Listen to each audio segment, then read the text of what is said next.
Em janeiro de 1872, é assinado em Assunção um tratado de amizade, comércio e navegação entre o Brasil e o Paraguai, em que fica garantida ao Brasil a posse do território entre os rios Apa e Branco.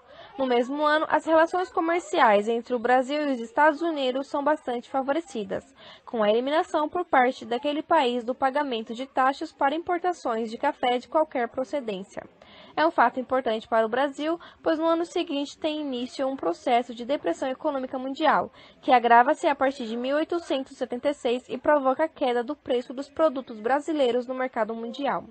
Em 1873, a economia mundial sofre sobre a Grande Depressão marcada pela queda dos preços e superprodução. As exportações brasileiras continuam concentradas em poucos produtos, tendo como principais o café, açúcar, algodão, couro, borracha, cacau, mate e fumo, representando 95% de tudo que o Brasil exporta. Com a implantação de ferrovias, os transportes entre os pontos de produção e os portos se tornam mais viáveis. Essa facilidade e a grande demanda externa fazem a produção do café aumentar. As ferrovias também favorecem o surgimento de novas cidades, a incorporação de novas áreas agrícolas, o crescimento da população e do comércio. No Brasil, a balança comercial resultou em um superávit de 34,5 milhões de libras esterlinas no período de 1800. Os anos de 1880 são marcados pela concentração de fatores que deslancham uma nova fase da expansão econômica, aplicação de novas tecnologias, abertura de novos mercados e novas fontes de matérias-primas. Aço, eletricidade e petróleo passam a impulsionar o processo de industrialização.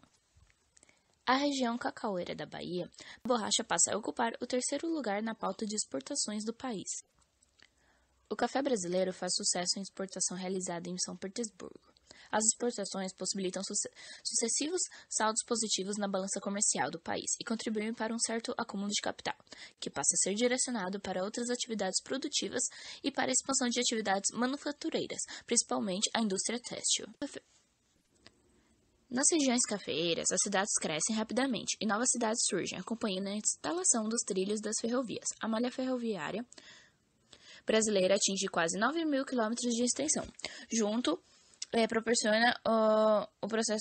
contribui para o processo de industrialização. De pouco mais de 50 indústrias por volta de 1850, o Brasil atinge cerca de 600 em 1889. No período de 1888, a princesa Isabel, que substitui o imperador, assina a Lei Áurea, que abole a escravidão no país e concede a liberdade incondicional aos escravos. Na noite de 15 de novembro de 1889, a República é proclamada e constitui o primeiro governo provisório. E na tarde do dia seguinte, Dom Pedro II recebe documento que participa da destituição do ministério e do próprio imperador. Comunica a proclamação da República e dá o prazo de 24 horas para a família real deixe o país. Assim sendo, a última década do Império do Brasil.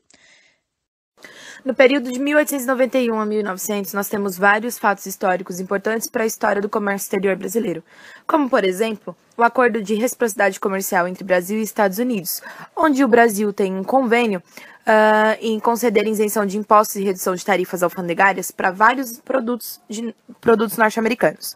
Em contrapartida, os Estados Unidos também oferece a livre entrada de postos de vários produtos de origem brasileira que seriam importantes para a comercialização neste período. É em 1891 que se dá início ao ciclo da borracha e a grande produção na região amazônica. Nós teremos como presidentes da República Marechal Deodoro da Fonseca, Prudente de Moraes e Campos Salles. No ano de 1892 é inaugurado oficialmente o Porto de Santos, onde o primeiro navio a atracar seria um navio de bandeira inglesa.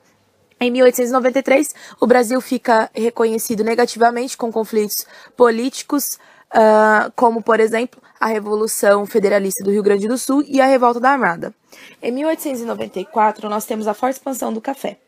Em 1896, o Brasil registra seu primeiro déficit na balança comercial. Em 1898, nós temos a queda do preço do café.